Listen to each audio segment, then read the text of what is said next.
میرے ہم وطن پاکستانیوں، السلام علیکم ورحمۃ اللہ وبرکاتہ۔ سب سے پہلے تو میں معذرت خواہ ہوں کہ میں نے کچھ عرصے سے اپنی ویڈیوز لانچ نہیں کی۔ اس کے بہت بڑے اس کے پیچھے کچھ ریزنز ہیں جو میں آپ کو وقت کے ساتھ ساتھ بتاؤں گا۔ فی الحال موجودہ حالات کے مطابق آپ جان چکے ہیں کہ تحریک عدم اعتماد لائی گئی اور ایک مراسلے کے ذریعے جناب عمران خان نیازی صاحب کو حکومت سے نکال دیا گیا۔ آپ کو ایک چیز جاننا آپ کے لیے بہت ضروری ہے کہ آیا کہ یہ جو مراسلہ عمران خان صاحب بار بار لہرا کر قوم کو بتا رہے ہیں، بلکہ اوورسیز پاکستانی کو بھی، تو آیا کہ یہ مراسلہ ہے بھی یا نہیں؟ اگر ہے تو اس میں کتنی صداقت ہے، اور اگر یہ نہیں تو اس کے بارے میں ہمیں معلوم ہونا چاہیے۔ ڈونلڈ لو امریکن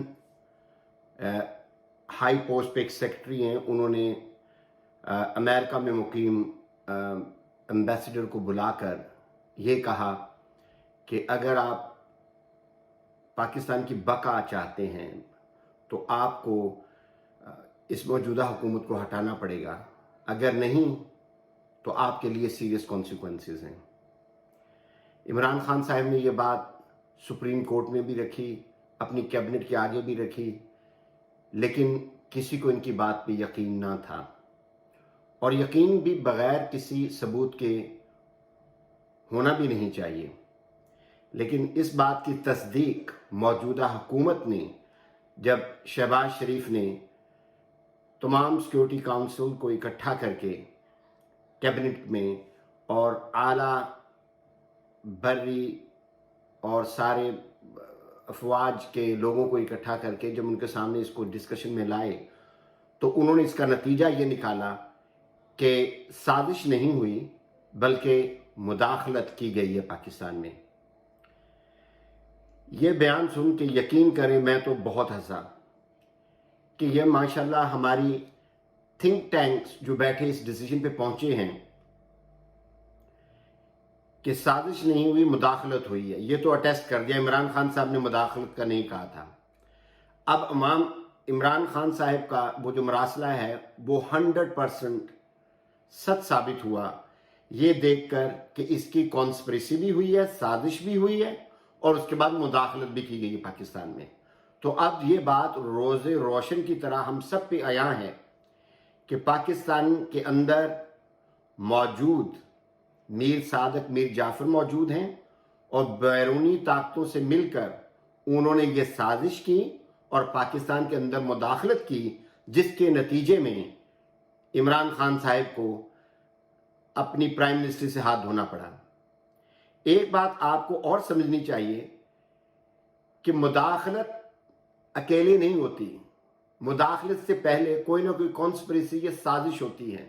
اس کی مثال میں آپ کو ایسے ہی دیتا ہوں کہ اگر کوئی چور چوری کرنے جائے کسی کے گھر، تو پہلے وہ ایک سازش بنائے گا کسی کے ساتھ مل کر، گھر کے کسی نوکر مائی جو گھر کے اندر موجود ان کے ساتھ، یا خود 2-4 لوگوں کے ساتھ مل کر ایک پلان ہوگا، ایک سازش ہوگی، ایک کانسپریسی ہوگی۔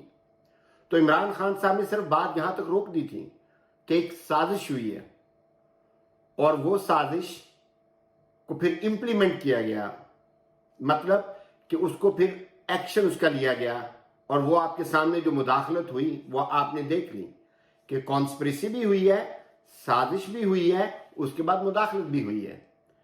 اب ماشاءاللہ پاکستانی قوم جس جوش و جذبے کے ساتھ باہر نکل آئی ہے ایک حق کے لیے، ایک سچ کے لیے، I am really proud of Pakistani nation, and being a Pakistani I am really proud of Pakistan as well. Pakistan قوم یہ کبھی بھی برداشت نہیں کرے گی کہ ان کے گھر کے اندر کوئی بیرونی طاقتیں مداخلت کریں۔ انشاءاللہ تعالی وقت کے ساتھ ساتھ انفارمیشن کی بیس پہ آپ کو فیکٹس اور فیگرز میں بتاتا چلوں گا۔ آپ کے کومنٹس میرے لیے بہت ضروری ہیں۔ آپ کو کوئی چیز اس میں اگر لگے کہ جو درست ہونا چاہتی ہے تو آپ براہ کرم کومنٹس میں ضرور مجھے بتائیں۔ بہرحال یہ بات تو میں نے آپ کو کلیئر کر دی کہ پاکستان کے خلاف سازش بھی ہوئی، کانسپریسی بھی ہوئی، اور اس کے بعد مداخلت بھی ہوئی ہے۔ اس بات کو سمجھ لیں. اب ہم اس کے بعد آگے دوسری ویڈیوز میں آپ کو سب بتائیں گے کہ عدلیہ میں کیا ہوا, کیا چل رہا تھا, اور اسٹیبلشمنٹ جو کہ ہماری ریڑھ کی ہڈی ہے, ہماری سیکیورٹی ہے, ہماری دفاع ہے, ہماری بقا ہے, اس میں کیا چل رہا تھا, اور یہ پلان کیسے اور کس طرح ایگزیکیوٹ کیا گیا. یہ سب جاننے کے لیے انشاءاللہ تعالی اب میں ریگولرلی آپ کو اپنی ویڈیوز میں بتاتا چلوں گا. تب تک کے لیے مجھے اجازت دیجیے. اللہ حافظ.